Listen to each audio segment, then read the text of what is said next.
Hello everyone. Today I will show you how to defuse the predator.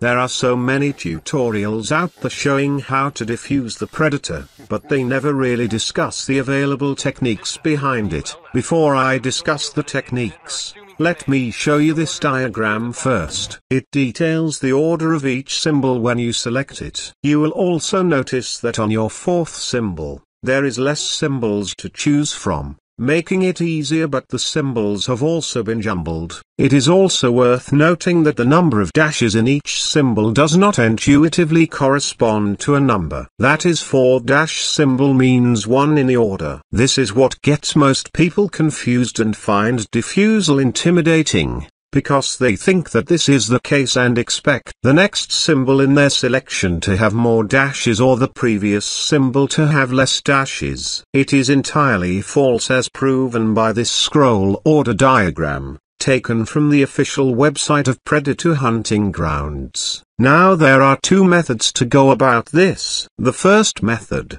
just scroll fast through the symbols and match them. This is the method that most people do, such as myself. The more you do this, the faster you're able to do it and the more consistent you can be with your defuses. Eventually, if you can do it fast enough, you can defuse the predator in 3 seconds or less. The second method: memorize the scroll order. This is not what most people do, and involves muscle memory. If you have memorized it, at least you will know how much scrolling do you need to do to get to the next symbol. Eventually you'll end up doing the first method, but with much more accuracy, as you have memorized the scroll order. This, in my opinion, is the best way to go. With enough practice you will be able to do very rapid defuses. If it helps, you may want to print this diagram in a sheet and look at it while playing, or view it in a second monitor if you have one. One very important tip, though, as some defusers have noticed, is that when you successfully select a symbol, the next symbol isn't too far off from the previous symbol. It can be a few scrolls forward or a few scrolls backward. You don't necessarily need to keep scrolling forward fast to defuse it. Another tip,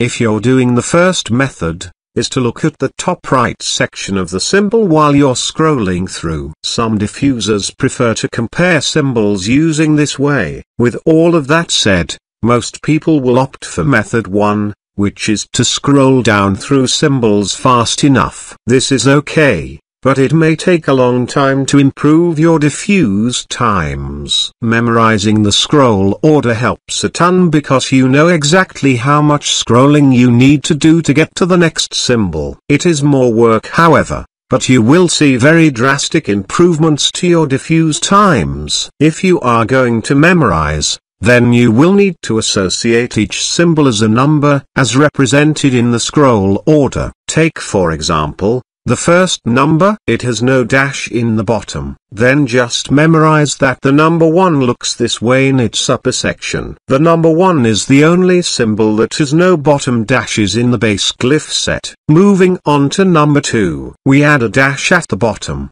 and the dash at the upper section is split into 2. For the number 3, we simply omit 1 dash in the lower section of the previous number 2. Another way to look at it is that this is also one of the 2 symbols that does not have any dashes on its left portion. For the number 4, this is one of the 3 symbols that has full dashes on its top right section, along with the numbers 7 and 8. On its lower portion, it has a dash on the left but no dash on the right. For the number 5, look at its top right section and compare it with the number 2. You just move the uppermost dash to the middle. For the number 6, just memorize that it looks like a sword, with its bottom part of the blade missing. For the number 7, there's 2 ways to describe this symbol. This is the symbol with the most number of dashes you can ever have in a predator symbol. Another way to look at it is that its bottom part is also complete,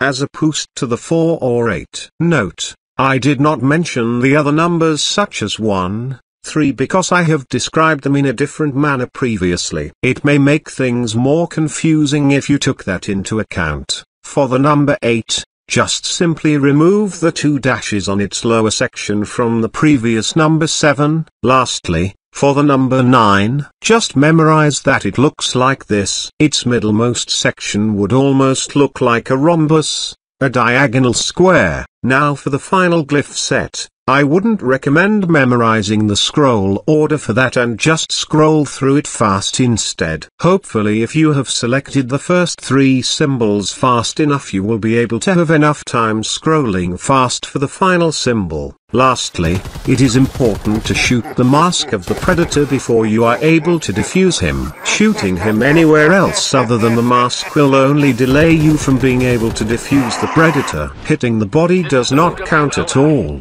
And this concludes my tutorial guide on how to defuse the predator. I hope you enjoy this tutorial, and if this has helped you, consider liking and subscribing. Happy defusing!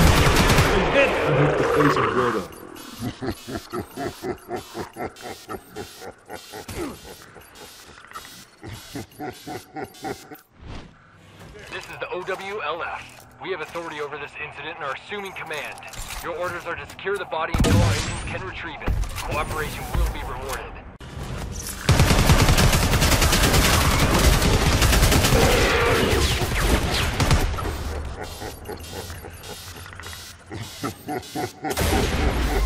Reinforcements are on the way!